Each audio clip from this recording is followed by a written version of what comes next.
Well, now. Are you following me? Why? I want to be a milkman when I grow up. Oh, so you want to be a milkman, do you? Mm-hmm. Well, now, what do you know about that? Can I go with you, Mr. Milkman? Can I go with you and help you? Can I please? I'm sorry, Sonny. I'm all through with my rounds for this morning.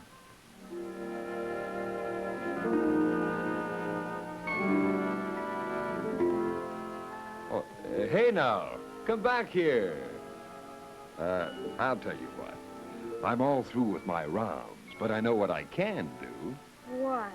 How would you like me to tell you all about my job? How'd that be, Great.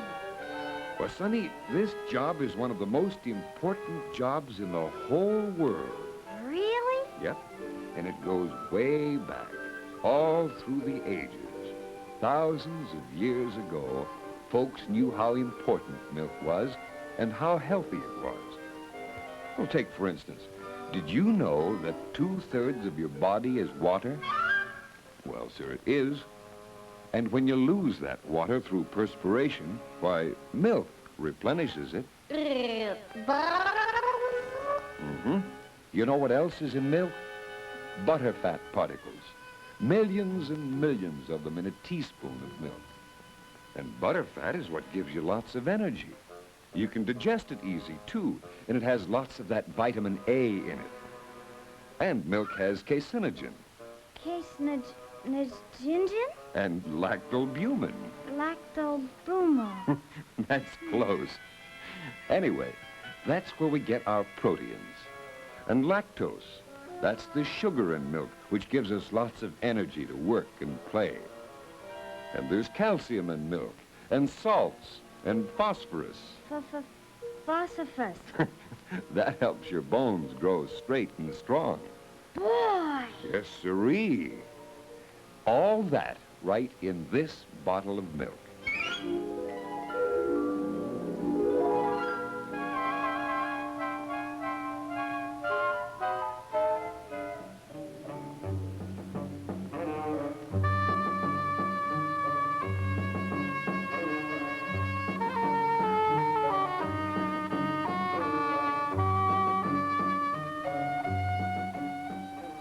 And like I say, milk dates back thousands and thousands of years, back before the time of Christ.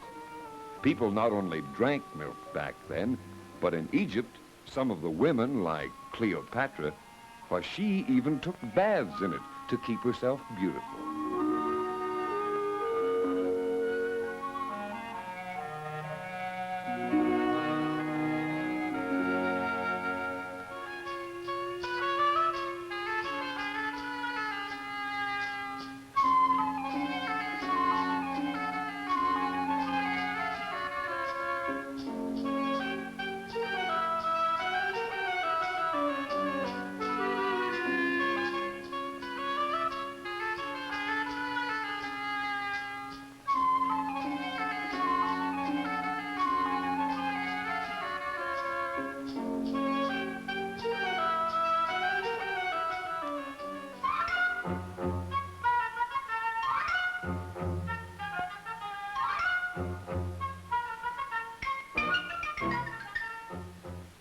And not only in Egypt, but here in the New World. Why, when people first arrived in America, they founded a wilderness. But they built houses, and churches, and shops.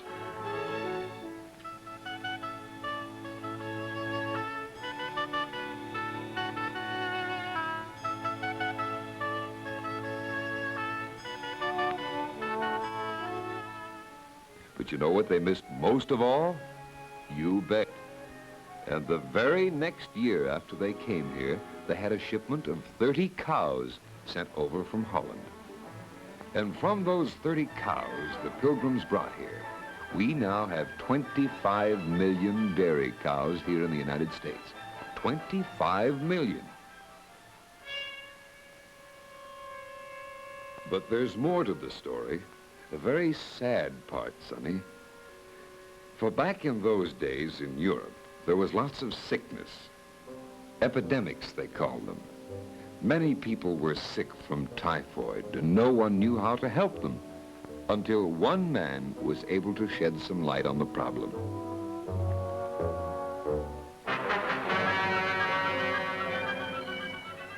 His name was Louis Pasteur, and he discovered that the disease was due to lack of sanitation and uncleanliness. Steps were taken to purify the milk. We call it pasteurization now.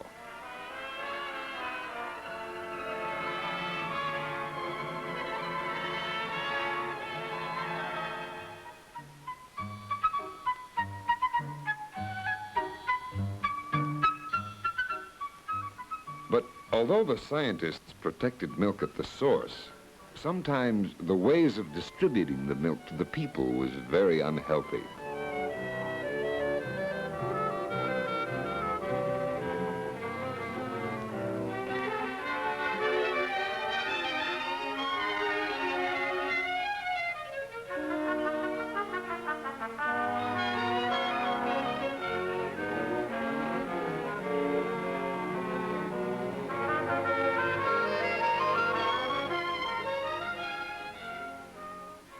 There was the problem of how to keep the milk clean and pure, and how to keep the pouring lip free from impurities. And finally, in 1939, the plastic-coated paper hood was invented, and this provided the final safeguard for a completely sterile, clean bottle. What's it made of? A special plastic-coated paper, made in big seal-right factories all over America and Canada. This paper is pure as pure can be. Why, even the water employed in the paper making is purified by the same systems used for purifying water in large cities. And then they coat it with plastic to keep it safe from anything getting through that protective hood. Is that where they put the milk in the bottle? Oh, that comes later. It starts at the big dairy farms where the cows live.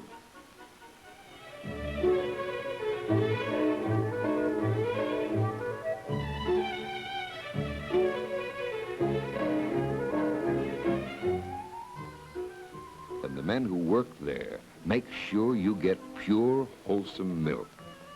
The cow's health is checked regularly by a veterinarian. They keep a careful record of how much milk each cow produces.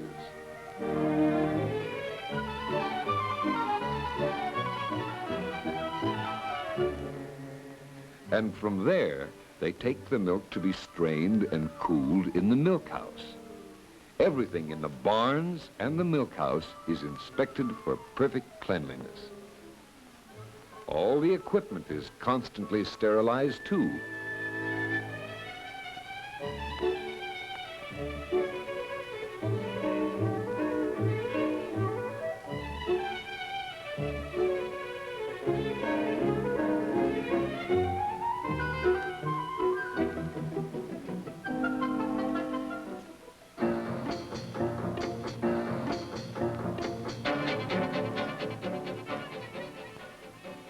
Then the milk is sent from the farm to the dairy on a train or by tank truck.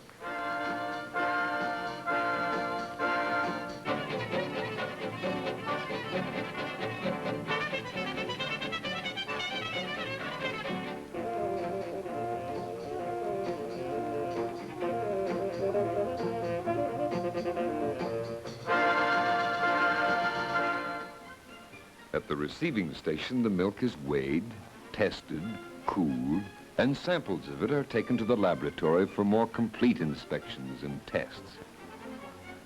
The chilled milk is unloaded through pipes and weighed and tested again. From there, it flows into storage tanks to be pasteurized in special scientific equipment.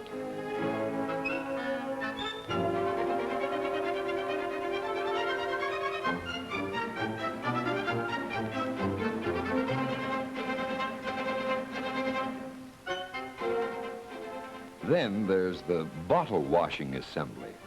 This scrubs and rinses and sterilizes all the glass bottles.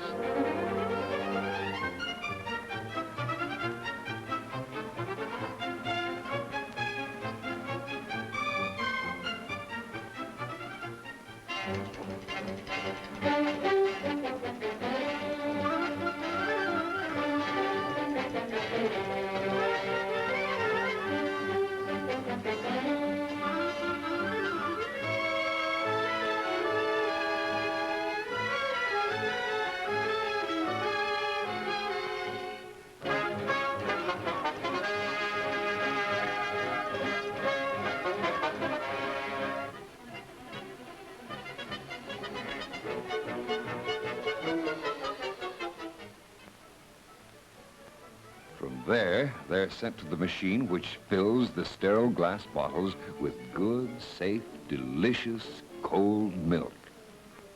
Then they're sealed with a flat disc cap. Next, the filled bottles go to a very special machine. This machine sterilizes the hood in 500-degree temperature just before that closure, or hood, is put on the bottle.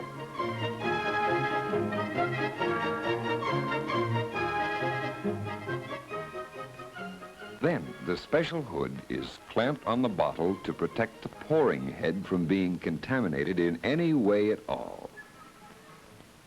And then, the milk bottles are inspected and packed and ready for delivery. And there you are, Sonny. That's the story of milk from the beginning right up to now. Well, do you still want to be a milkman? Mm-hmm. Breakfast is ready. Okay, Mom. And Junior, don't forget to bring in the milk. I gotta go now. Thanks a lot, Mr. Milkman. I'm coming, Mom. Gee, Mom, did you know that milk contains butterfat and caseinium and lysoplumal?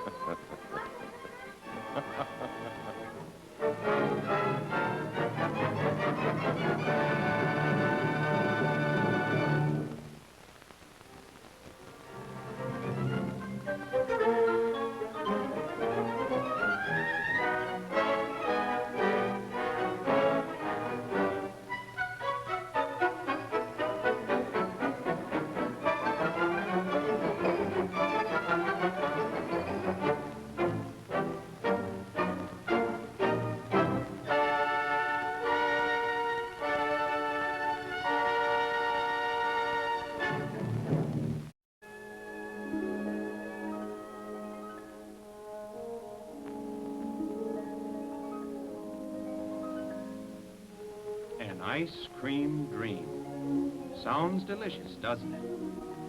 And who's the lucky person that it belongs to? Well, there he is. There's our hero Jim enjoying his ice cream dream. It's a wonderful dream that happens every night. And it's a secret. Shh. Jim's parents are puzzled.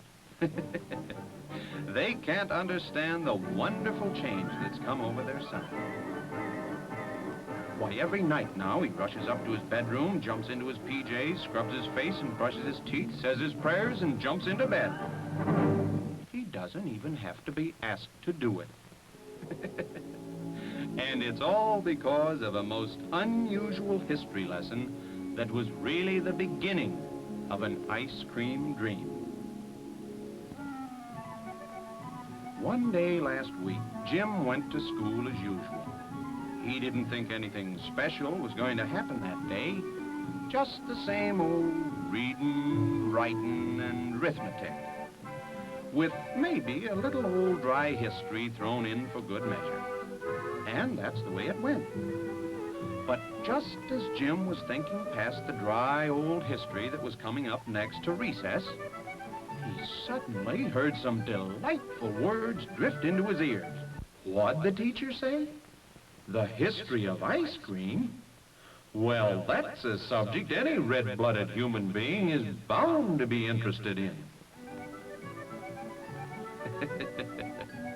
In fact, Jim even forgot all about recess as he pricked up his ears and gave the teacher his most special attention.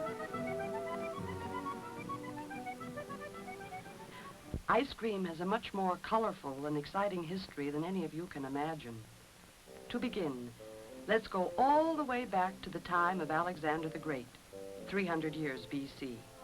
Even in those days, Alexander enjoyed heavily iced drinks that served as ice cream. Another famous figure in history was the Roman Emperor Nero, who fiddled as Rome burned. He sent swift runners to the mountains to bring snow and ice on which he poured fruit juices, sort of like sherbet.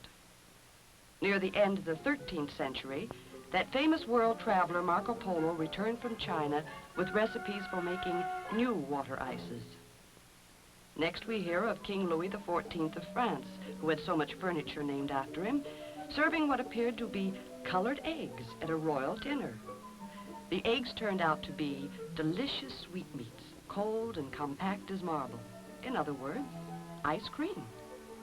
Ice cream was a royal dish by the time King Charles I of England made his chefs swear to an oath never to tell his secret for making cream ice dessert. The threatened penalty for disobeying was off with your head. Ice cream is often called an American dish, but it was really brought to this country by the early settlers. The first record being in 1700 when a governor of Maryland served a curious dessert composed of ice cream, strawberries, and milk. Some years later at Mount Vernon, George Washington had a cream machine for making ice. He was probably sorry he cut down the cherry tree because the cherries would have made wonderful cherry vanilla ice cream. Up to this time, making ice cream was entirely a shake, rattle, and mix operation, all done by hand and usually by the lady of the house. So it's no wonder that a lady invented the first hand-cranked ice cream freezer in 1846. This helped start the commercial ice cream business in 1851. It was a dark day for a Baltimore dairyman in the summer of 1851. He had big troubles, such as cows producing more than his customers could use. This would all be waste if he didn't do something about it. So he put his mind to work. And luckily, his wife put his mouth to work right at that moment with a spoonful of delicious homemade ice cream. Well, when the man's thoughts and the spoonful of ice cream came together, it sparked an idea. Why not use that surplus milk to make ice cream and sell it in a store, an ice cream store? It had never been done, but it might solve his problem. So it was worth a try. His venture was a huge success, and soon ice cream plants were turning out hand-crank specialties in New York, Boston, Philadelphia, Washington, St. Louis, and all points north, south, east, and west. The first ice cream freezer was the open-top pot freezer, which was improved and renamed the tub freezer. To increase production, the steam-driven belt replaced the hand power of the tub freezer, and the steam was in turn replaced by the electric motor. When the salt and ice mixture in the tub was replaced with brine, it was named the brine freezer. This was tipped onto its side for the horizontal freezer and supplied with mechanical refrigeration. This important invention led to the continuously fed, instant freezing machine of today that has pushed ice cream production to well over 500 million gallons per year. To deliver the ice cream from the early plants, a horse and wagon was used, carrying the ice cream can in a covered wooden tub packed with salt and ice. When the gasoline engine removed the horse from the wagon, it became an ice and salt delivery truck, which hurried the wrapped metal cans to the customers. Then the refrigerated truck was developed, and today it rapidly delivers ice cream in the round, light, easy-to-handle paper cans that remain frozen throughout their journey. The early retail stores made ice cream in the back room and sold it up front in their fancy ice cream parlors. But soon the drugstore soda fountain came along and proved to be the most popular spot for ice cream sales. Today the supermarket leads in record sales, aided by the grocery store, bakery, dairy store, drive-ins, and almost any other place that will hold an attractive refrigerated sales cabinet. As the popularity of serving ice cream at home increased, a container was needed to carry it. Schultz, the butcher, supplied the first container with his wooden meat boat. Ice cream was scooped into it, was wrapped in paper, tied, and hurried on its way with a warning, "You'd better hurry straight home or it'll melt on you." And often when the way home wasn't so straight, the ice cream did melt all over you. Next came the deeper folded paper boat, but it was still open and leaky. Some people used a container of their own, taking a deep bowl to the ice cream store for filling. But even this bowl covered with paper was not liquid tight, and the melted ice cream would spill when tipped. The folded paper bucket with the fold-over top and the string handle served for a while, but the handles would break and the tops flop open. Finally, someone decided to make a container just to package ice cream, a product that was frozen and solid at first, but likely to become warm and liquid. So the container must be strong and liquid tight. This is the paper can. The strong, straight, double-thick sidewalls hold the frozen ice cream with a minimum of melting. The seal bottoms and the tight-fitting reclosable tops provide the necessary liquid-tight sanitary protection. This is the most ideal container for ice cream, the paper can. Its history dates back before home refrigeration, when ice cream had to be eaten as soon as it arrived in the house. Quarts and pints were most used in those days, but with the growth of large freezers in the home, the paper can half-gallon is today the favorite ice cream buy. In fact, today, every home can be a make-believe ice cream parlor, with an assortment of flavors in the freezer and pretend soda clerks to help themselves to the easy opening, easy to scoop from paper cans, just like the real clerks do.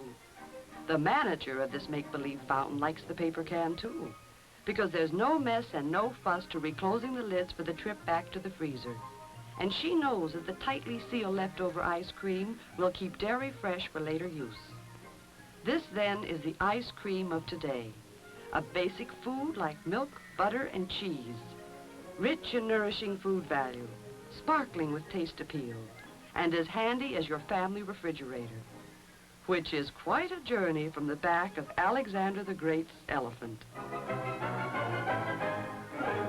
You'll notice that our hero Jim started on his ice cream dream right there in the classroom. But that evening in bed, he started to dream in earnest. His eyes had no sooner closed when he felt as though he were flying through the air, sailing towards a place that he looks forward to visiting every night now. There's the place down there. It's an ice cream plant, and Jim works there. So while he's getting into his clean white working clothes, let's see what happens at a typical modern ice cream plant. Let's follow this truckload of milk and see where it goes. Even before the milk arrives at the plant, it has been separated into fresh cream and other milk products. On arrival at the plant, it is sampled for the first of many laboratory tests and then is routed to holding tanks. From the holding tanks, it goes into the mixing tank, where it is heated and the proper amounts of fresh cream, sugar, and other milk products and ingredients are added. The mix is then pasteurized at 160 degrees and run through the homogenizer, which gives the ice cream a uniform texture and body. Then, after rapid cooling to near 38 degrees, the mix is stored in another holding tank for the trip to the freezer, sometimes changing color at the flavoring unit that adds the desired flavor. The freezer itself is a tube with a scraper inside. The frozen mix is scraped from the refrigerated walls of the tube and mixed with air, since without air, the mix would freeze into a hard, tasteless mass. As the ice cream comes out of the freezer, chopped nuts, fruit, or other flavor items are added by the fruit feeder. And then samples for final laboratory tests are withdrawn, along with samples for taste tests. Say, hey, there's our hero Jim, enjoying the best part of his ice cream dream. You see, every night Jim dreams that he's the head taste tester at this ice cream plant. That's why going to bed is such a pleasure for him.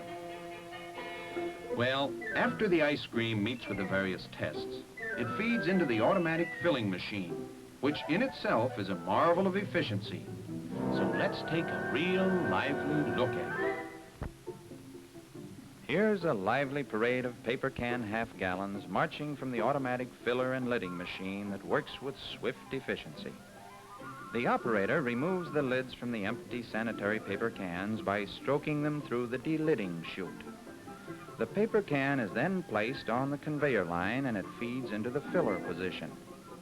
Here, the filler is operating at 1/6 normal speed to show you how the measuring chamber fills, and then instantaneously discharges the ice cream into the waiting paper can.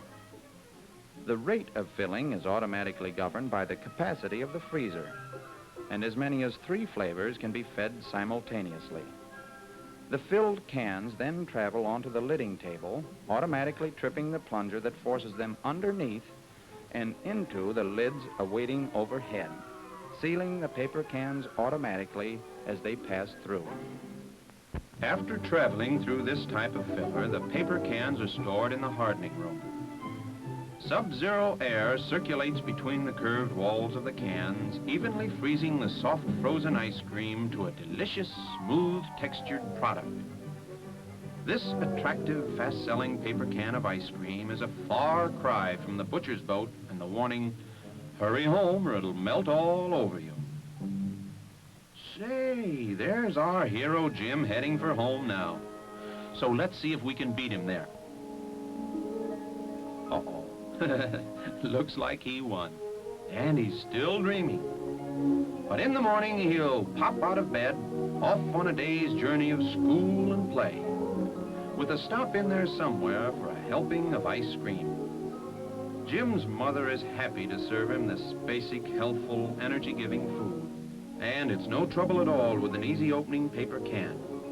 It's easy to scoop from and easy to close before restoring in the freezer for later use. Well, looks like Jim is already thinking about bedtime, so he can continue his ice cream dream. And now that you know his secret, maybe you'll have an ice cream dream of your own.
Held the makings of a wonderful meal. And now, but wait. There is a story that goes back a long way to the time when people hadn't learned much of anything about the world around them. In those days, the food they knew best was meat. And getting a meal, any meal, was the greatest undertaking known to man.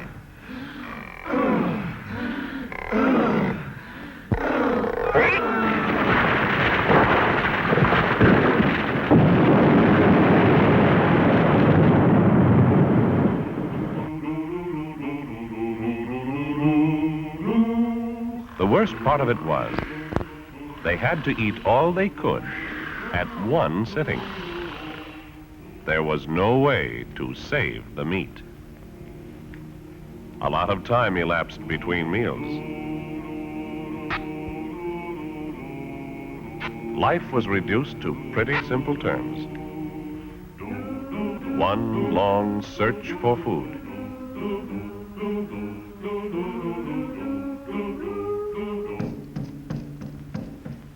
One of the greatest discoveries came when people found ways of preserving the meat that represented life.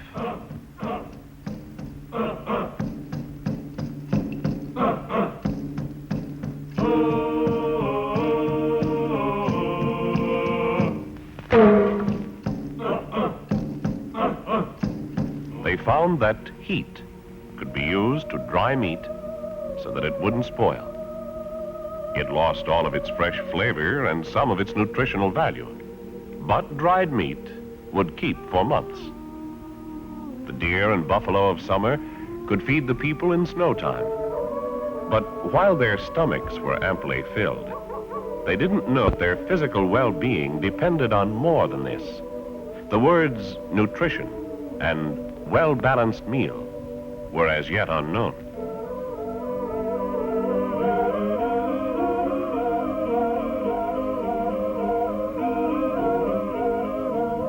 After thousands of years, methods hadn't improved much. Along the way, they discovered that salt would preserve meat. Unappetizing and low in food values though it was, the salt meat of those days enabled people to get around and explore the world.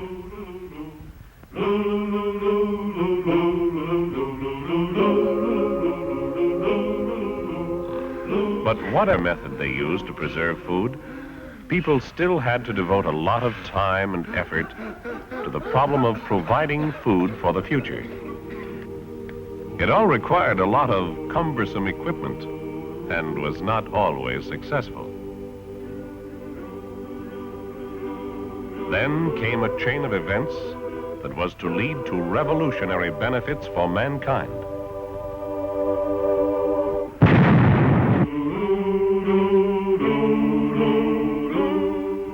The year was 1809. Napoleon was out to conquer Europe. His armies were covering the continent. He could supply them with guns and ammunition, but an army, he said, travels on its stomach. The troops had to have food, nutritious food, they could carry with them. So the French government offered a prize for the best way to retain the qualities of appetizing, nutritious food in a portable container.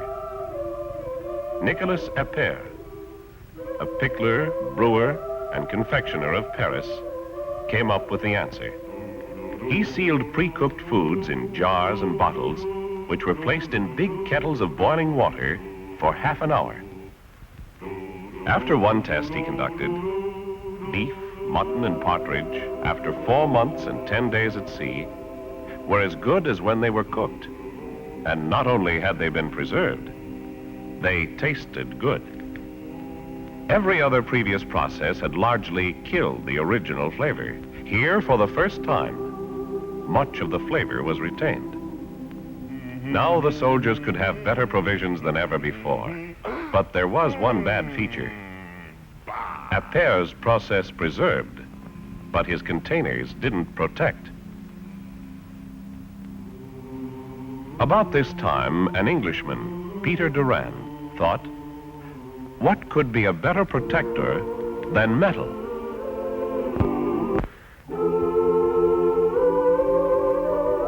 Now canning got underway with a container that packers could depend on. The crude, handmade cans were filled with freshly cooked meat. The covers were soldered on, and the cans placed in boiling water. And when the steam escaped from the vent hole, it was filled with a blob of solder.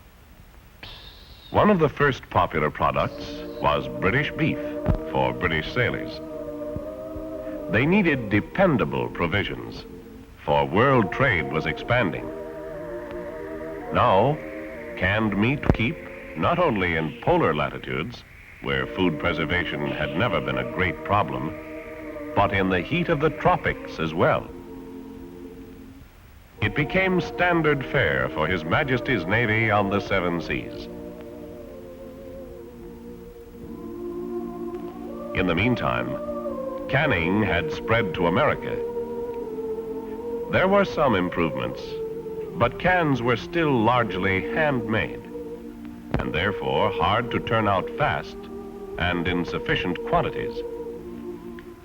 In spite of crude methods, the canning business grew, and 19th century canners began to pack an important intangible: quality. They came out with new products, improved containers, and the business continued to spread out, because by the turn of the century, American homemakers had found the key to economy, convenience, nutritional value, and goodness in meal planning. They first began to realize that long kitchen hours could be cut down, that a can of meat could provide the tasty main dish.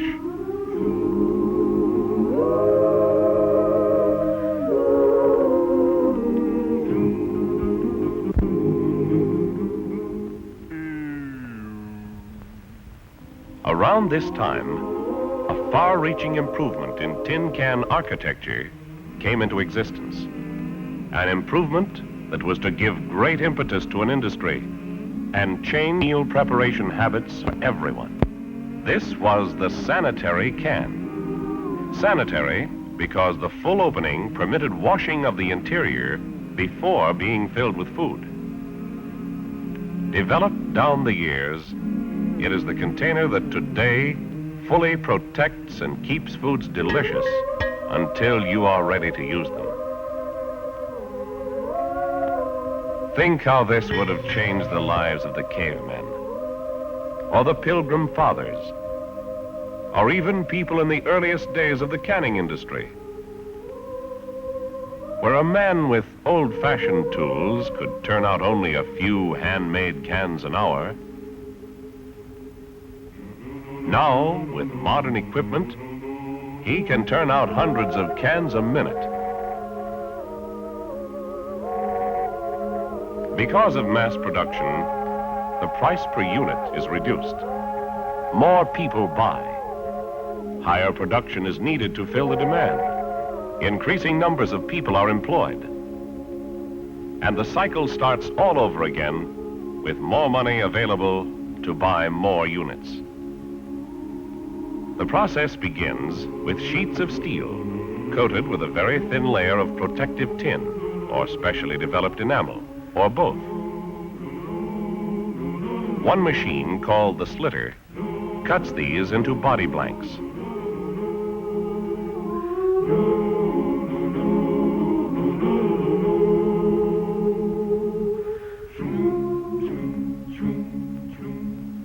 And seconds later, finished cans emerge. Too fast? Here's what actually happens in slow motion. The body blank is not. The ends are then hooked, bumped, and the side seam sealed with solder.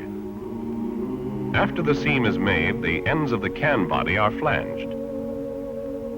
Here is one of the secrets of the modern can's success. After the ends are stamped out, a rubber sealing material is injected into the curl of the ends. The sealing material, together with the seams, makes the can as secure as a shapes and sizes of meat cans, the same general construction. You might think that the can-making industry would be satisfied with such a wonderful can. I'm sure Appert and Durand would have considered it a miracle of perfection. But they're not. There are laboratories where staffs of experts devote themselves to doing cans and canning processes.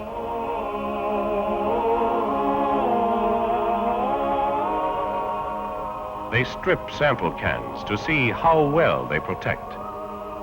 They heat cans in oil baths, increasing the pressure inside the can far beyond their normal ranges to develop stronger side seams. They study ways of improving the sealing and coating materials. Researchers in these laboratories are never fully satisfied. They are looking for better ways to catch a flavor, to retain nutrition, to furnish greater protection. They are concerned about bringing you better and better meals.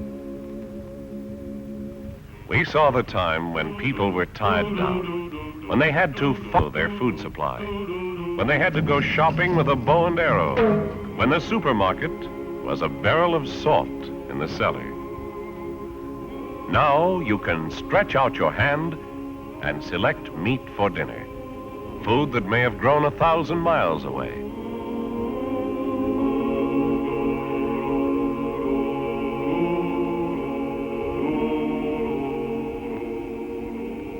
days of primitive dried meat, it didn't. Most of the flavor was gone anyway, and a salt meat diet was not too much of an improvement.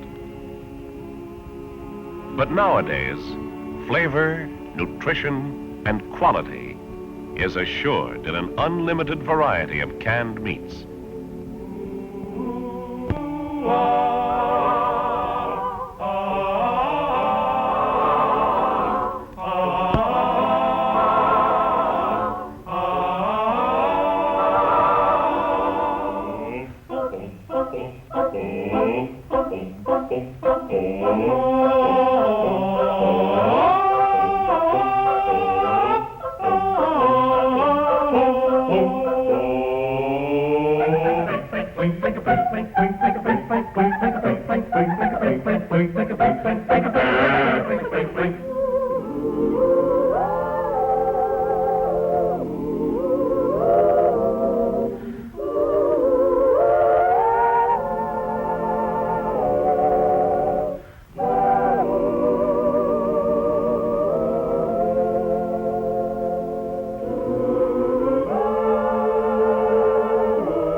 Is a story, one that tells the convenience, economy, and nutrition served from a can.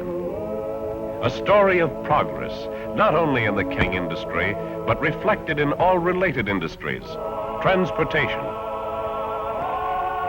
steel making, food distribution, and many others, all contributing toward helping you solve meal-making problems.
People of other days to whom food was such a...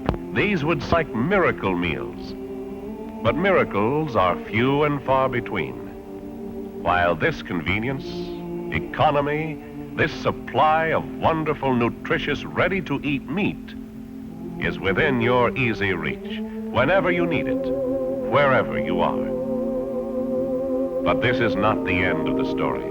The rest is still to be told. Tomorrow, when the meat canners are ready with the dream meals they are working on today, the meals that will be the food of your future.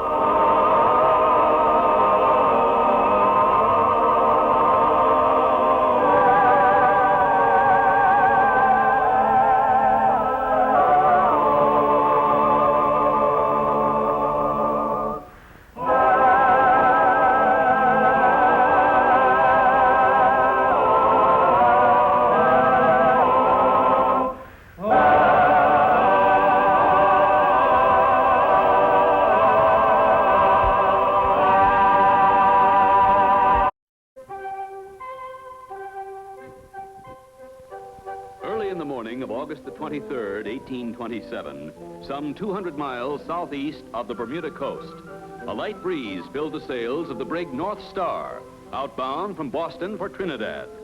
Suddenly, from the deck, the cry went up, "Sail ho!" Pardon me. Excuse me.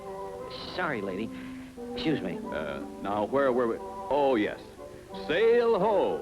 someone cried on deck. As the North Star drew nearer, it recognized the stranger. It was the brig Courageous, inbound from California and long overdue. From the frantic signaling aboard the Courageous, it was apparent that something was wrong, terribly wrong. Hey, wait a minute. Let me out of here. I want to find out about vitamins, not sailing on the Spanish Main. But this is about vitamins, as you will see if you'll just be a little patient. Okay, but let's get to the point. I mean, should I or shouldn't I take vitamins? Yes, but please try to be a little patient. Now then, the trouble the North Star sailors soon learned was disease. The men of the Courageous were weak and wasted, nearly helpless, and almost hopeless. But the sailors of the North Star were not afraid of catching the disease, for they knew it was not contagious. The long overdue Courageous, delayed by the howling seas off Cape Horn, had run out of fresh provisions. Its crew all had the scurvy. Quickly, the sailors of the North Star loaded a quarter boat with onions and potatoes from their ample food stores and lowered the small boat away. When the men returned in their empty quarter boat, the North Star and the Courageous sailed away, keeping on their opposite courses. That night, Jeremiah Nickerson, the captain of the Courageous, put down these words in the log. The cook pounded the potatoes and onions in a mortar, and we drank the juice, a teaspoonful at a time, rinsing it about our gums and throats. What a glorious taste, this taste of the earth, after so long a time on salt provisions. It was like the scent of blood to a hound. And 8 days later, Captain Nickerson wrote, We are all able to open our mouths again. We are gnawing on raw potatoes and onions at meals, in watch, and in our berths. 9 days after encountering the North Star, the ship's log tells the end of the story. Our appetites and our strength have been restored. All hands are now strong enough to furl a sail. So rapid has been our recovery from the scurvy and from despair. It is as though we had been made well again by a miracle.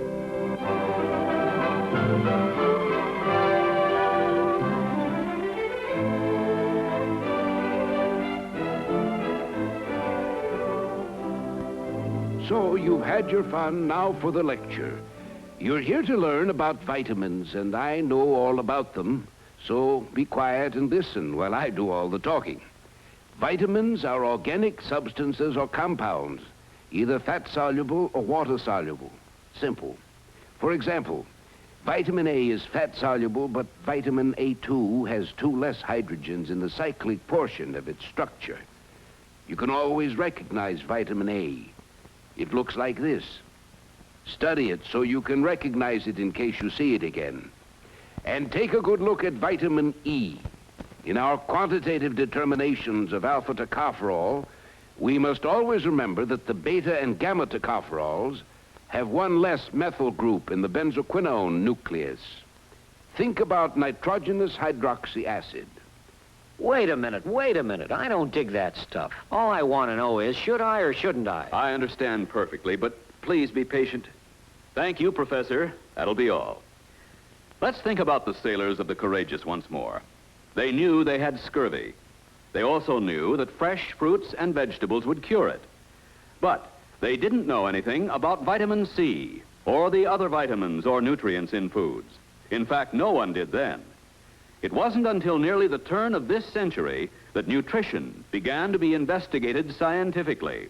And then, vitamins weren't even named until 1911.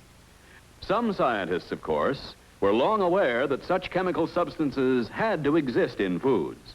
There was no other way of explaining how certain diseases, such as scurvy, beriberi, pellagra, and others appeared and disappeared depending on changes in diet. Their problem was something like that of the astronomers, who knew certain heavenly bodies, which they could not see, had to exist because of their effects, which they could see. So, like the astronomers, the nutrition scientists went to work too, using the microscope instead of the telescope to explore an unknown world. Keep talking. I'm digging you now. Well, thank you. So, the scientists began to find these chemical substances one by one, occasionally two by two. For, as they suspected, vitamins were real and tangible. They could be seen, weighed, and tasted. To date, some 15 different vitamins have been identified, and more are being discovered all the time. The human body must obtain most of its vitamins from outside sources. There are some exceptions. For instance, under the proper conditions, niacin, vitamin A, and vitamin D can be manufactured by the body itself. But even in these cases, in order for the manufacturing process to take place within the body, the necessary raw materials, the building blocks required, must be supplied from sources outside the body itself. When we talk about sources outside the body, we usually refer to food, because almost every food contains some vitamins, although no one food has them all. This is why the selection of foods is so vital to our health. What do vitamins do for us? Well, they promote normal growth, help maintain good health, and prevent and cure the specific deficiency diseases. Vitamins are not cure-alls, however, for their action is something like that of catalysts. Vitamins enable the body to utilize the energy, protein, and minerals which are contained in foods in order to build, maintain, and repair the bones, teeth, and other tissues. It is in this way that they help us to do our work and to combat disease. Since they work in this indirect manner, it is not strange that we sometimes fail to appreciate the day-to-day help that vitamins give our building blocks, which keep us well and cure us when we're sick. Take away the vitamins, though, and the building blocks crumble like a brick wall without mortar. Hold it. I dig you, but I don't have scurvy or beriberi or any of those deficiency diseases. I'm not even run down or irritable. In fact, I'm lovable. So what do I do? Well, we're coming to that. As we were saying, proper diet is vital to good health. But good health is not merely the absence of disease. It's the state of complete physical, mental, and social well-being. And to achieve this state, our diet must contain adequate amounts of all the essential food elements. These essential food elements are carbohydrates, fats, proteins, minerals, water, and vitamins. The lack or inadequate supply of any of these food elements in our diet will result in poor health or in illness. Remember, they are all important for good health. Today, the most common form of vitamin deficiency is not likely to be an acute, severe disease like scurvy, which is caused by the complete lack of a vitamin, but is instead a condition due to a partial and inadequate supply of vitamins, which results in millions of cases properly termed borderline cases. These tend to occur whenever the body pleads for more vitamins the best way it knows how, by telling its control center that it can't perform the more exhilarating and robust tasks the body is called upon to do. What then is an adequate supply of vitamins for each one of us? Partly, it depends on who you are. No two persons are ever exactly alike, even though they may look alike. And this applies to your vitamin requirements, too. They vary according to the amount of work you do, your age, the kind of person you are. I'm 38, purchasing agent for a paper company. Cut my grass every week from April to October, and I'm easy going. Fortunately, the doctors and scientists who make up the National Research Council have established what is called the RDA for 6 of the vitamins most likely to be inadequate in the North American diet. RDA means recommended dietary allowances. By checking the RDA of the units you should have on the food charts, the intelligent person can select his own well-balanced diet. Ah, this is really my specialty. Take vitamin A again to start.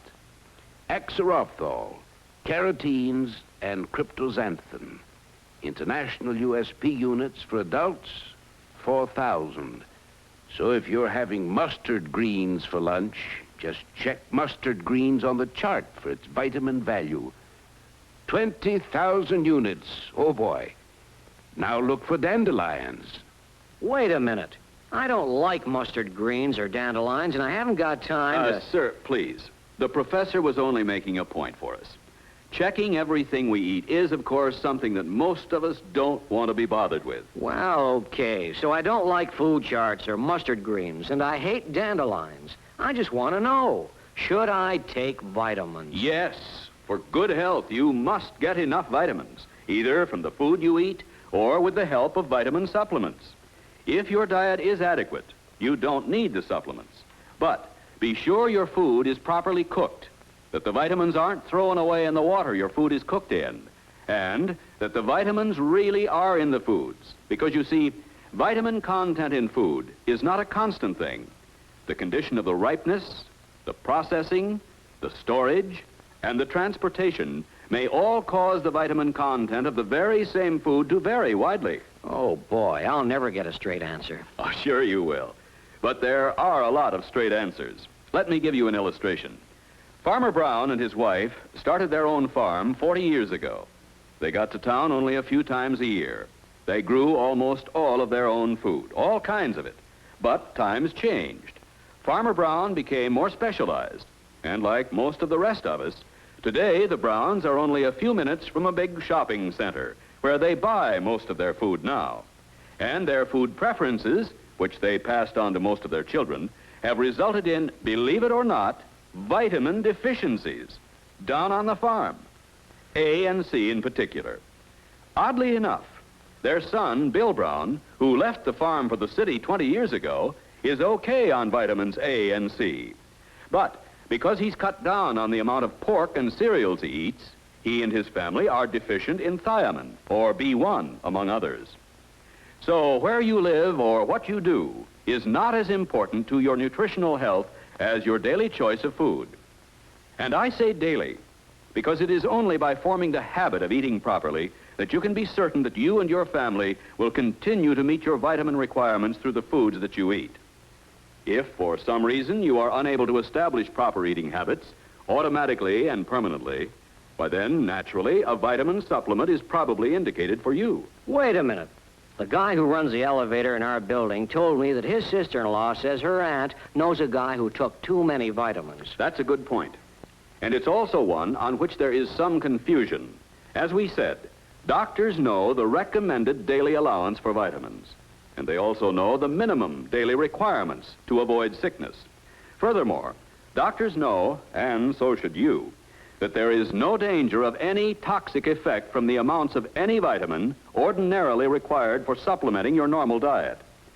It is true that vitamins A and D, if taken in massive amounts for a protracted period, may have certain toxic effects. But the margin of safety is large. And anyway, you must remember that what we are talking about is vitamin supplementation of the diet. That means additional amounts of the vitamins necessary to ensure that the body's requirements will be met. There is no reason to anticipate any harmful effects. And in any case, the treatment of ill health with large amounts of vitamins is strictly a matter to be handled by the physician. So just to be on the safe side, consult your physician on your vitamin needs. He'll advise you on your diet and tell you whether or not you should have additional vitamins. If so, how much? And he will also select the particular vitamin preparation for you that best meets your own personal needs. Remember, we're living longer now, so we should think about our future health and not just the lack of good health when we're sick. But if we're not sick, it doesn't mean we're necessarily completely healthy either. Stop. You sold me, man. I didn't tell you, but I used to take vitamins a couple years back. I still have half a bottle of them left. I'm going to start taking them again today. That's not such a good idea. You see, although vitamins are catalysts that give you strength, they themselves are rather delicate. Heat, light, moisture, all cause vitamins to lose their potency. And besides, your doctor might recommend a new vitamin formula for you now. This just isn't my day. Everybody's out of step but me, I guess. No, there are millions out of step when it comes to food. Each of us actually eats about 1,000 pounds of food each year. But that doesn't necessarily mean we're getting the recommended daily allowances of vitamins. The fact is, many persons fail to do so by a wide margin. You must have both vitamins and food. You can't be healthy on vitamins without food any more than you can be healthy on foods without vitamins. Think of vitamins as you do of insurance, as protection for your day-to-day health as well as for your future health. That the end? That's right. Say, how about running over the highlights again quickly? My wife will ask me where I've been, and, I want to be sure I have all the answers. Sure, I'd be glad to. And any of the rest of you folks who want to leave, go right ahead. Fine. For good health, every diet must contain the right amounts of proteins, fats, carbohydrates, minerals, water, and vitamins. The human body is not much of a vitamin maker, so it must get supplies of them from outside sources. We must have vitamins to promote normal growth, maintain good health, and to prevent disease. Vitamins are catalysts, not cure-alls. Usually the symptoms of vitamin inadequacy are vague and ill-defined. If you don't feel well, don't attempt self-diagnosis. See your physician. It's possible to get enough vitamins from a proper diet, but few of us regularly follow such diets. The vitamins in vitamin supplements are essentially the same as the vitamins in foods. Overcooking may destroy some vitamins. Often, vitamins are thrown away in the water their foods are cooked in. Foods, like people, vary widely. No two are exactly alike or contain the same amounts of anything, including vitamins. If you think you need more vitamins, consult your doctor. He knows more about the subject than you do. An overdose of vitamin supplements is possible, just as it is with any food or medicine. Follow the directions of your physician or the manufacturer. Read the label. Vitamins are insurance for continued good health and well-being if you get enough. Thank you, and goodbye, folks. Hey, wait a minute. You still here? Yeah, I want to find out about proteins, carbohydrates, minerals, and like that. But our show was about vitamins. This is the end of the show. We start over again now. It's okay. I missed the beginning. Mind if I stick around till where I came in? Not at all. Early in the morning of August the 23rd, 1827, some 200 miles southeast of the Bermuda coast.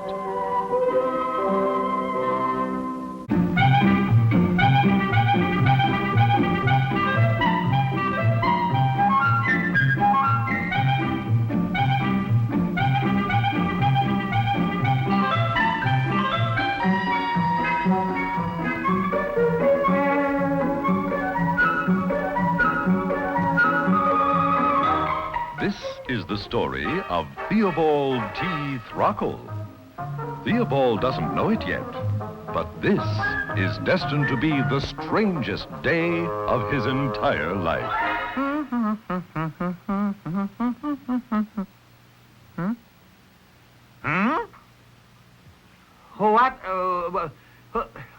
Who are you? The name, young man, is Orby. Oh, well, how do you do, Orby? But what... What am I doing here? I'm here to give you a gift. Me? A present, you mean? Yes. What is it? Wow! Hey, it's big. What is this gift? 10 magic minutes. Magic minutes? Yes, during which you can acquire all the facts about any one subject you choose. Think of what this could mean to you. Huh? Learn about finance and make a fortune. Learn about politics and become a famous public figure. Learn about science and be the first to explore new planets. Gee. Look, all the subjects in the world from which to choose. Dating. That'll be fun. Driving. I like that. Drinking. Drinking? You mean drinking water? Or whiskey? Yes, drinking alcoholic beverages. What do I want to know about that for? Come to think of it, I know... You know a lot about drinking already? Well, sure. I know... Oh, I don't know how to put it, but...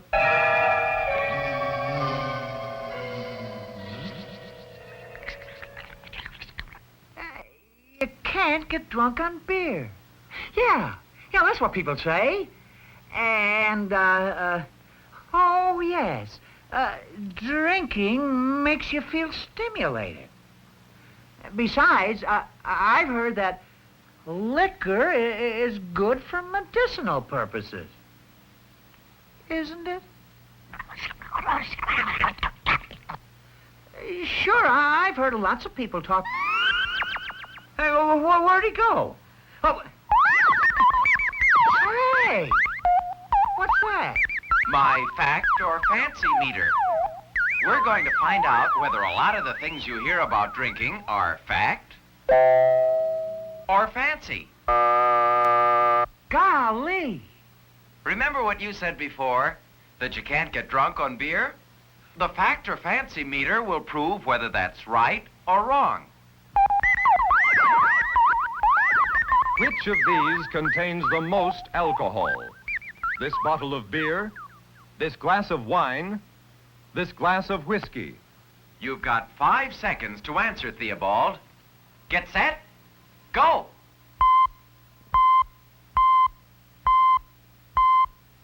What's your answer? Oh, that's easy. Whiskey. Not a fact. In any drink, it's the amount of alcohol, rather than the amount of liquid, that counts. And there is approximately the same amount of alcohol in each of these drinks. It's the same kind of alcohol, too. Beer, wine, whiskey, gin, brandy, vodka. They all contain ethyl alcohol. No matter which you drink, the effect can be the same. You can get drunk on beer? You certainly can. Yeah, but drinking makes you feel good. I've heard lots of people say that. Let's find out. Alcohol is a stimulant, a depressant, a tranquilizer. 5 seconds to answer. Go!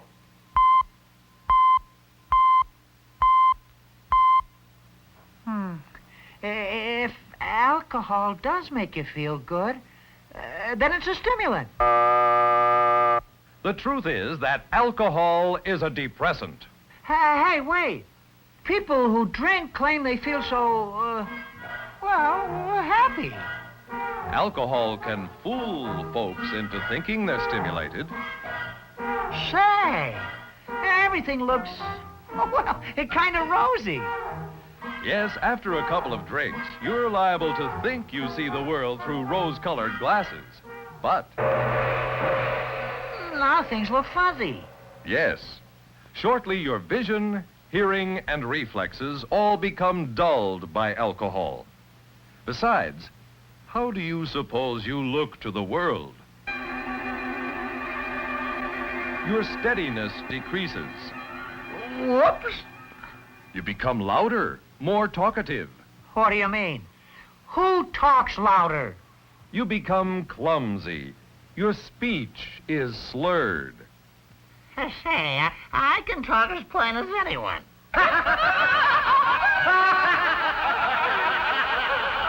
You look funny to other people. And tomorrow, some people call it a big head, others a hangover. But whatever the name, that's the real proof that alcohol is a depressant. I never realized. I didn't know. 100 years ago, alcohol was used as an anesthetic. It has a narcotic rather than a stimulating effect. Doesn't that prove that liquor is good for medicinal purposes? That's a question for you to answer. Authorities agree that alcohol has great medicinal value, moderate medicinal value, very limited medicinal value. Pick your answer.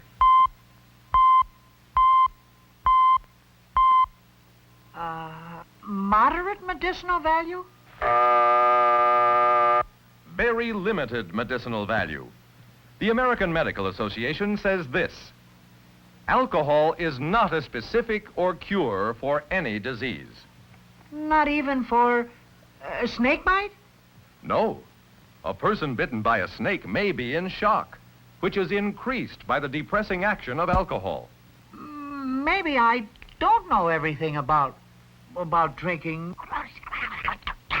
But say, I hear a couple of drinks help a person work better. Okay, let's see. After one highball, typists in tests averaged more errors, fewer errors, the same number of errors. Which do you think? Maybe about the same? No. After one highball, the typists averaged 39% more errors. After two highballs, almost 72% more errors. Wow. But that's typing. Other jobs are different, aren't they? No. Of 200 different studies made by psychologists and physicians, not one showed that alcohol ever helped the people tested work better or faster. Sometimes they felt they were working faster, but actually their bodies were slowing down. Similarly, alcohol affects driving, too. Driving? Well, seems to me drinking shouldn't bother your driving. If you're a good driver, that is. Theobald, let's check that out. Alcohol in the brain slows down your ability to react by 1 to 10%, 10 to 20%, 10 to 30%. Guess which?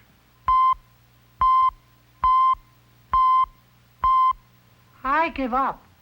Look, 10 to 30%. Here's a car going 35 miles an hour. A child darts into the street. Will the driver stop in time? No matter what he does, his car will travel certain distances before stopping. Reaction distance, the time it takes to get his foot to the brake. And braking distance, the time it takes the brakes to stop the car. At 35 miles an hour, this is 39 feet plus 78 feet. A total of 117 feet before this car can stop. Now let's go back for a repeat performance, with just one difference. Yes, the driver has been drinking. It will take this driver 10 to 30% longer to react. That means his car will travel from 4 to 12 feet farther than before.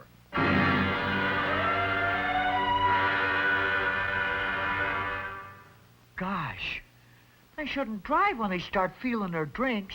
Unfortunately, they think they can drive better than ever, but they can't. 30% of all fatal accidents involve a drinking driver. How come folks don't just stop for a cup of coffee or something to sober up in a hurry? There is no quick way to sober up. Huh? Here, let's see what would happen in your body if you took a drink of alcohol. The alcohol taken into the stomach is quickly absorbed into the blood. And wherever the blood goes, there goes the alcohol, throughout the entire body. Once this happens, no amount of black coffee, vitamins, exercise, or anything will get rid of the alcohol. Time is the only solution for sobering up. And time is a slow process. In 1 hour, the human body has the power to burn up only about 1.5 teaspoons of alcohol. Say a person were to drink a bottle of beer. How long do you think the alcohol would stay in the body? At least 2.5 hours. Now, 2 cocktails. How long do you suppose this alcohol remains in the body?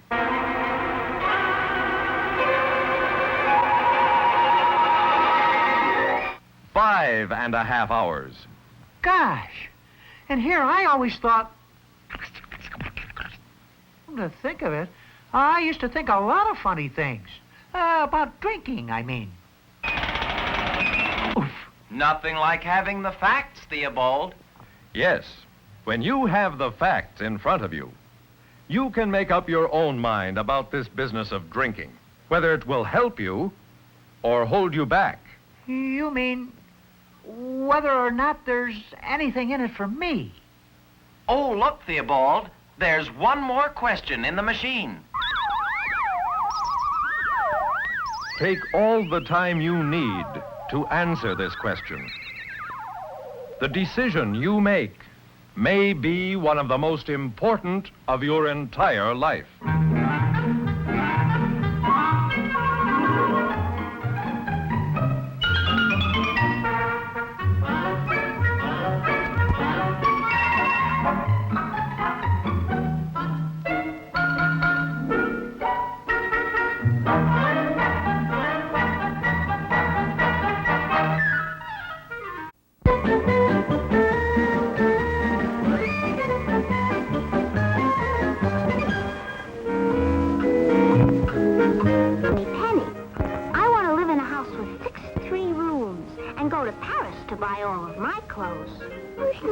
No, this is Timmy, my little brother. He's extremely young. Oh, and that's Ruff. One thing is certain, everywhere that Timmy goes, Ruff is sure to go. He says he wants to be a fireman, but he'll have to wait a long time because Mommy and Daddy say children shouldn't play with fire. They're absolutely right, Penny. Let me tell you something about fire. Fire can be man's best friend and work for him. Or it can be his worst enemy. But man has learned how to use fire for transportation on land and in the air, for industry, and in the home, for cooking our food and keeping us warm. But when man becomes careless, fire can get out of control and cause total destruction. To keep it under control, you should know something about it. To have a fire, you must have three things: oxygen, which is air, heat, and fuel, something to burn. This is the fire triangle. If we take away oxygen, the fire will go out. If we take away heat, the fire will go out. If we take away fuel, the fire will go out. This is quite impressive. Well, that's it. He thinks it's impressive, too. Well, thank you. Now I'd like to tell you about the most common fire hazard. It's a match. It seems quite harmless, but even a match can become a demon if people are careless. Gee, that was scary. Ruff says children who play with fire get burned. Now, isn't he a clever dog? Yes, he is, and he's right. Of course, fires aren't likely to start in your home if it's kept neat and clean. However, fires can start in closets, cellars, and attics if people aren't careful. Ruff said he put a bone in this closet the day after Christmas. Timmy says he gave it to him for a Christmas present. Isn't that just like a child? Yes, but you should know that where there are old newspapers, paint cans, rags, and other things that burn, even a tiny spark might start a fire. Did we do that? No, Penny, you didn't start the fire. But that's what can happen in piles of rubbish and junk. So we must keep our homes neat and clean if we want to prevent fires. My Mommy says there's a place for everything, and everything has its place. What's that? Timmy says he thinks it would be fun to live in a firehouse and slide down poles. Children certainly have fun many ideas, don't they? Firemen are very useful citizens, Penny. Oh, I know that. I suppose I really shouldn't discourage Timmy. Of course, firemen would have a lot less work if people didn't start fires, but they do. That's silly, isn't it? Yes, but people do it every day. Now take electricity. It is very safe when it's used properly, like this. My mommy just got a new lamp. Let's see. Yeah, you know, Timmy says I should tell you, we have a new TV set, too. That's nice. But look at this. Too many appliances without proper wiring create heat. And of course, you remember that heat is one side of the fire triangle. And electric wires, even inside the walls of a house, can get so hot that fire can start without being seen. I'm certainly going to remember this. I hope you do, Penny.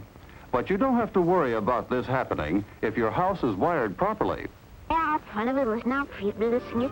Timmy says maybe he doesn't want to be a fireman after all, because he doesn't like fires. Firemen don't like them either, Timmy. That's why they try to prevent them before they start. Of course, some fires are very pleasant. Yes, I always say there's nothing like curling up in front of a fire with a good book. As I was saying, some fires can be pleasant, like the one in the fireplace. Provided, of course, you have a metal screen in front of it so the sparks can't hop out on the rug or on the furniture or even on you. See what can happen if we take away the screen? This is absolutely catastrophic. It's even worse than that. It's careless. And that's why children should always remember that grown-ups are the only ones to take care of the fireplace. Don't forget, it should always have a metal screen in front of it and a clean chimney on top of it. Oh, I'm glad that's over. Imagine, Ruff and Timmy want me to play firehouse with them. They say they want to practice. You'd think they had enough fires for one day, wouldn't you? A mere child and dog are no playmates for a girl who's going to be a movie star. Timmy says there's a cigarette in the ashtray, and he wants to put it out. Isn't that silly? Yes, it is, Penny, because this ashtray is a nice big one, and it isn't... This is simply awful. Yes, it is, Penny. But as I said, if people are careful and use good-sized ashtrays, this won't happen. Timmy says he's going to watch all the ashtrays in our house. I think that's an excellent idea. It certainly is. And sometimes grown-ups have to be reminded to make sure all cigarettes and matches are out before they empty an ashtray, too. You know what? I may not go to Paris or live in a house with 63 rooms after all, because it's more important children and grown-ups how to prevent fires. I'll make sure that Timmy and Ruff understand the fire triangle so that they can help me. Now pay attention, everybody. To have a fire, you must have 3 things. Oxygen, that's air, heat, and fuel, which is something to burn. This is called the fire triangle. If we keep these 3 things from getting together, we will prevent fires. Timmy says we'd better go and tell everyone about fire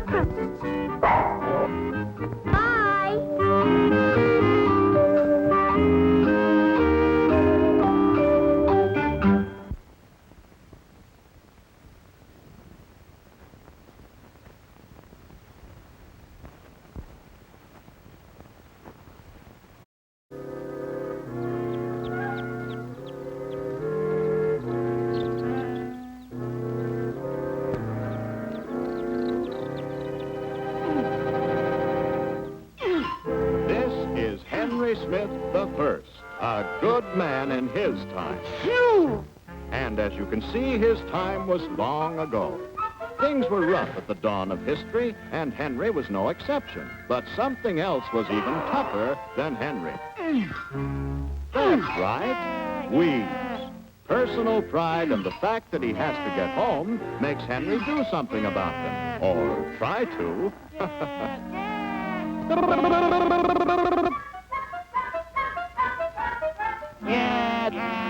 Poor old Henry, low man on the totem pole of progress. Life wasn't much fun in your day, was it? Not nearly so much fun, for example, as it was later on, about the time the Hanging Gardens of Babylon were busy becoming one of the 7 wonders of the world. By now, civilization had progressed to where local bigwigs couldn't for the life of them see how things could possibly be any better. One local citizen, however, was rather sour on that idea. He was Henry Smith, the 31st, chief hanging gardener. But the hanging gardens were no bed of roses for him. Ah, good old progress. But alas, no progress in the weed department. The yank 'em out and hope technique was the same as it was back in the caveman days. Then came the brave new world across the sea. Settlements marking monumental steps forward in man's development. Came, too, Henry the 91st, a man of pious temperament, slow to anger, and gentle as a dove.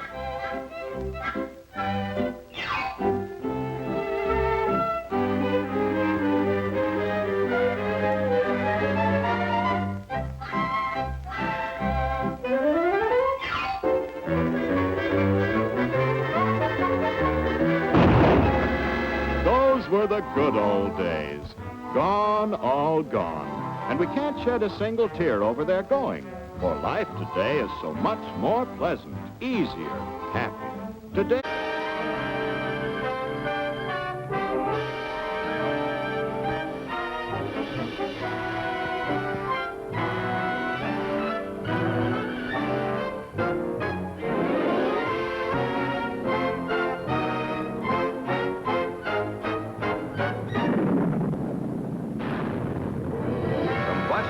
Creates power.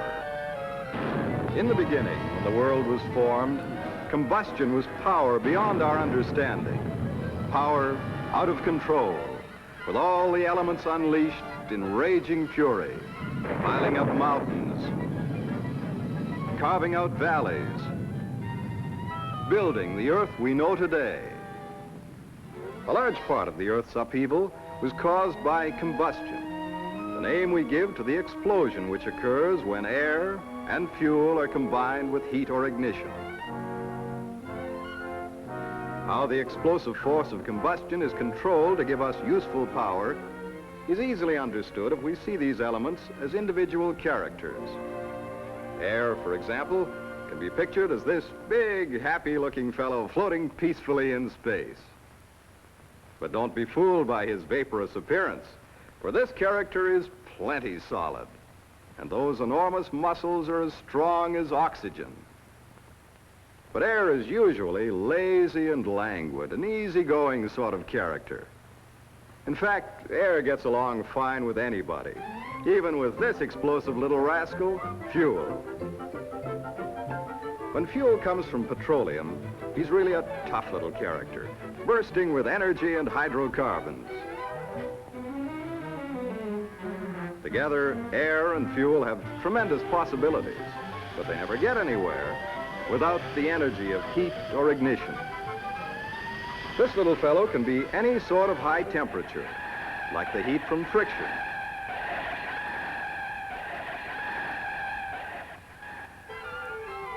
Or heat generated by compression.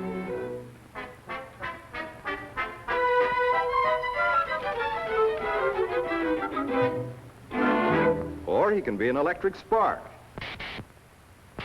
If ignition gets too close to air and fuel, anything might happen. In fact, the 3 characters together can be 6 times as strong as dynamite. That's right, boys, you'd better scrap.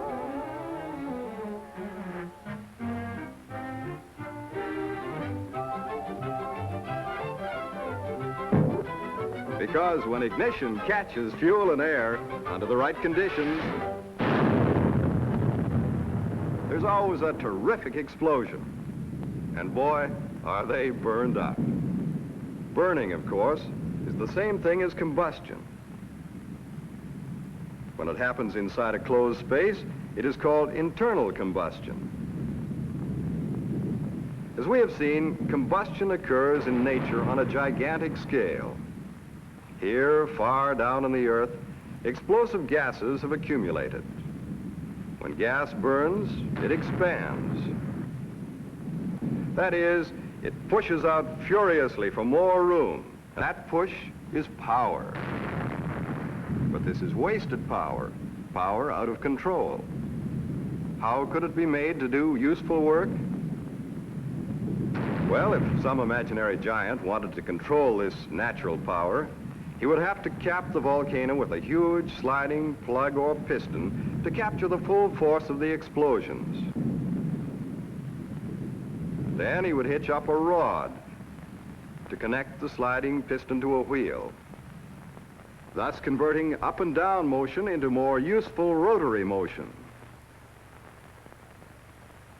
Of course, it's not practical to harness a volcano, but if we cut our illustration down to size and then turn it upside down, we can use it to show how an internal combustion engine works by this same principle, utilizing the explosion of air and fuel in a confined space to drive a piston. Now, by using more practical materials, we have one unit of an engine, a cylinder to confine the force of combustion, a piston to capture these forces, a connecting rod to transmit them, and a crankshaft to convert the motion from up and down to rotary motion. But these mechanical parts are useless without our three elements of power: air, fuel, and ignition. If we can get these rascals inside of our cylinder, we can convert this dead pile of metal into useful life. To do this, we first move the piston down to create a vacuum. This draws air and fuel down through this opening in the top. Now they're trapped in the cylinder, and there's no way out. Next, we move the piston up to squeeze them into a smaller and smaller space, because we know that the tighter they're squeezed, the more furiously they will react. Then, just as the piston approaches the top of the cylinder, we get ready for ignition. Here he comes.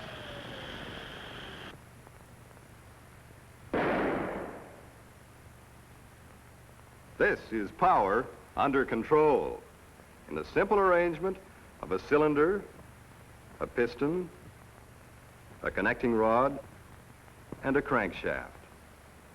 Of course, we get the power of air, fuel, and ignition in different ways in different engines. For example, in the gasoline engine, air and fuel first come together in a carburetor, a sort of meeting room where the boys are mixed together into an explosive gas before being drawn into the cylinder. Notice the carburetor is a much larger opening for air than for fuel, because our engine needs 15 times more air than fuel, by weight, that is. By volume, we use 9,000 cubic feet of air every time we use up 1 cubic foot of gasoline. So you see, air is a very important part of combustion. But remember, to get power from air and fuel, we also need ignition. We keep this little rascal stored up in a battery until we're ready to use him. Hey, wait a minute, not yet. Before we show you how we control ignition, we must first show how we control the intake of air and fuel. When this little door, called the intake valve, opens, and the piston moves down, the mixture of air and fuel in the carburetor is sucked down into the cylinder. At the bottom of the piston stroke, the valve closes tight, trapping the mixture. Then the piston moves upward again to compress the mixture to much less than its original volume. Now, when we're ready to ignite these compressed gases, we will bring ignition into the cylinder through this spark plug. Notice how the end of the plug provides a space between 2 points to extend into the combustion chamber. When ignition gets here, he'll have to jump across this space, and that takes the force of many thousands of volts. But ignition, as he comes out of the battery, is not strong enough for this job. So we have to step up his voltage to give him more force. One part of the method is to run him through this coil. When he comes out here, he's really full of pep and energy. Now we're ready. Okay, ignition, go to it. As soon as air and fuel give us their power, another door, called the exhaust valve, opens to let the piston clear the cylinder of burnt gases. So we see that 4 strokes of the piston are necessary to complete one power cycle. Down, up, down, and up. Hence the term 4-cycle engine, which simply means 4 strokes to 1 cycle. 1, the piston draws air and fuel into the cylinder. That's intake. 2, it squeezes them into a small space. That's compression. 3, ignition touches them off for the power stroke. And 4, the piston forces out the burnt residue through the exhaust. Intake, compression, power, exhaust. Intake, compression, power, exhaust. Of course, some engines operate with just 2 strokes to make 1 power cycle. In that case, we have only a compression stroke and a power stroke. In between or during these strokes, we take care of intake and exhaust.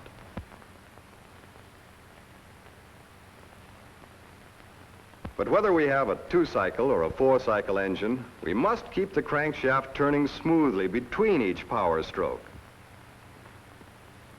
So we use the momentum of this heavy flywheel. But to get continuous power, we must fill in those intervals with other power strokes. And so we take our final step. To get the smooth power flow of the modern engine, we simply put several of these 1-cylinder engines together and connect the several pistons to a common crankshaft. With this arrangement, power strokes now occur in different cylinders in regular sequence. Thus, there's a continuous delivery of power strokes to the crankshaft. This is power in harness, power under control in an internal combustion engine. Whether we use an L-head or a valve-and-head engine, this is the power that changed the good old days into a better new day. This is power to multiply our efforts and expand our accomplishments. And the uses for this power are as different as the needs of man. But whatever the type of engine, whether gasoline or diesel, on land, on sea, or in the air, they all capture the power of air, fuel, and ignition. Wild, untamed, and destructive in the beginning, but now brought under perfect control to give us the tremendous, useful power of the internal combustion engine.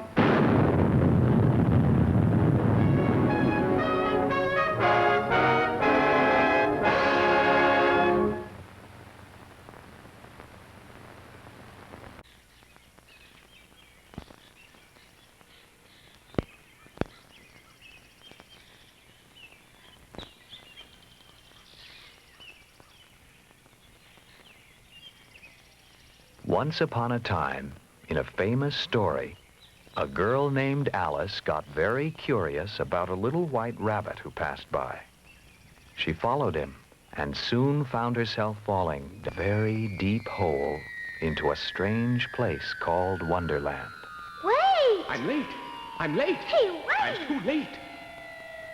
Nowadays, there are still girls and boys whose curiosity leads them to strange places. What a curious fall. I can't tell where this is going. Oh, I'm late. I'm late. I'm too late. Where'd he go? And where am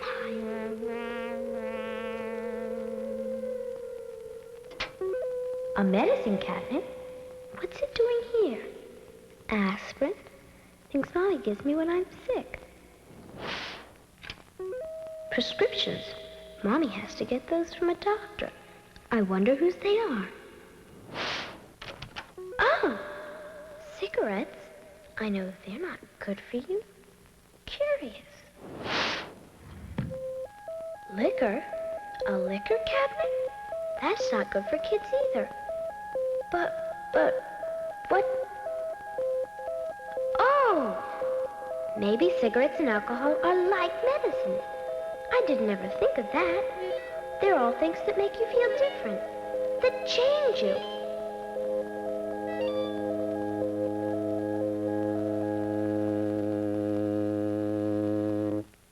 Curiouser and curiouser. What kind of place is this? Oh, wow. Mommy or the doctor wouldn't have anything to do with this. This stuff just looks like it could hurt you.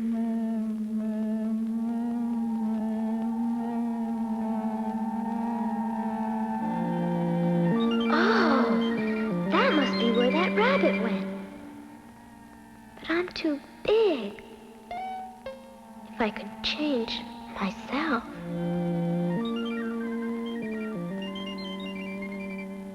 Gee, I don't know.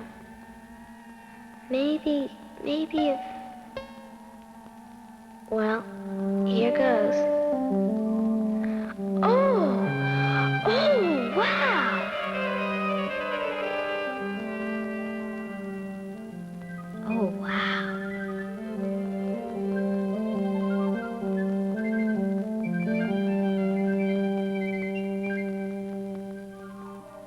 It's weird.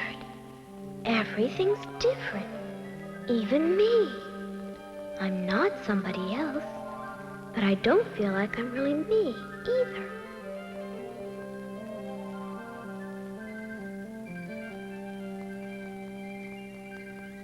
Oh, hi, I'm Alice. Hello, I'm Alice. Who are you? Hi. I said hi. They've got to really be here. They must have seen me. Unless I'm not really here. Oh, well, sure I'm really here. And I'm going to stay till I find out where this is. Then I'll go back. I'm late. Oh, I'm late. I'm too late. Wait! Too late for what? I'm late. I'm too late. Nothing seems to happen here unless you eat or drink something. Maybe if I... Oh! Do you know what those pills are? But they're that white rabbit's that just went Well, down... do you know who he is? I guess not.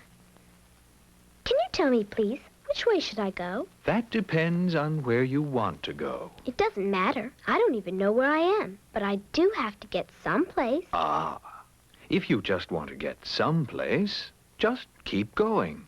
That way lives a hatter, and that way lives a March hare. Visit either one you like. They're both mad. Oh! This way lives a March hare.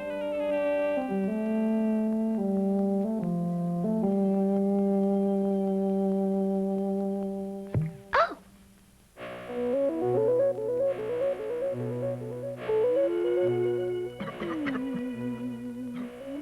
Oh, hi, who are you? I said hello. Is that marijuana? Pot? Grass? Who are you? I'm not sure. I know who I was this morning, but I've changed. That is marijuana, isn't it? Changed, huh? Well, you'll get used to it in time. I don't think so. I like being really me, don't you? And today being all different sizes is confusing. I don't know how high I'm supposed to be anymore. How high do you want to be? No, I guess I don't want to be that kind of high. Why do you? What kind of question is that? You're just a kid, aren't you? Sure. I'm still growing up, and I'm supposed to ask questions. Why does it make you so angry? Don't you know why you do it? I'm not angry. I'm not angry. I'm not angry. I'm not angry. But you haven't answered my questions either.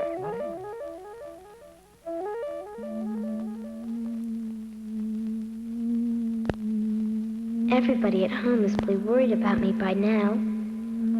I don't think I'll tell them everything that's happened. I'll stay just a little longer, and then I'll still be home on time. Time! It's too late. It's too late. Wait, please! It's time! Oh, time? Time for what? How are you getting on? Oh, so far, just terrible. And this? What's this H mean? It could mean heroin, and it could mean habit. It must be hard to break. What? What's happening? Look, the Jack of Hearts is trying to escape, and he's even trying to get the others to go with him. Friends? Friends? Who's he? Watch. Friends. You are free to go anytime you want to. But remember, you need this. You need it now, don't you? Oh, why don't they run? When they obey the king, you can't tell one from the other. My faithful friends, Oh, I've got what you need. terrible! Awful! Awful!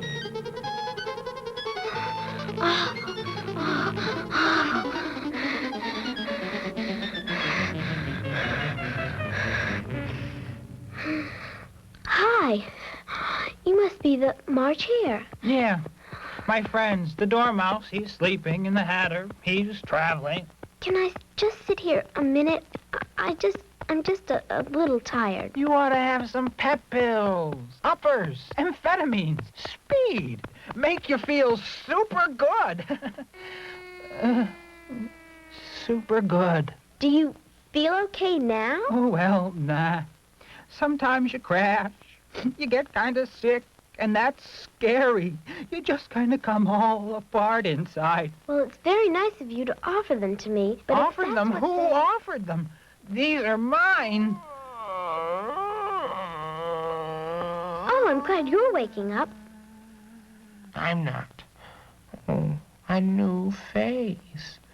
Do you use barbiturate sleeping pills? No. Should I? No. Why in the world would you want to wind up woozy? Why is a bluebird like a bottle cap? You shouldn't waste time with riddles that haven't got any answers. Listen, I can tell you more about time in seconds than you can hear in years. Like time, the Time? What time is it? Should I know? Time? It's 6 o'clock. Tea time. Time to take a pill.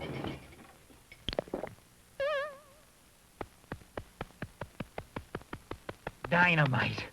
Dynamite. Oh, yes.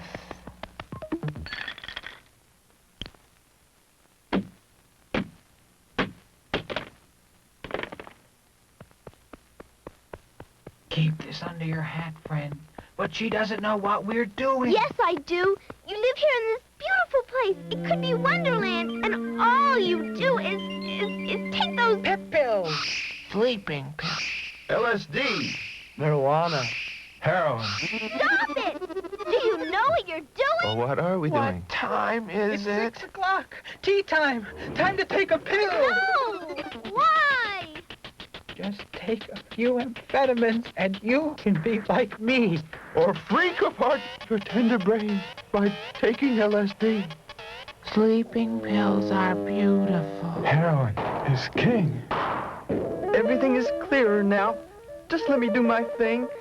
You may blow your mind completely, but won't you take the chance?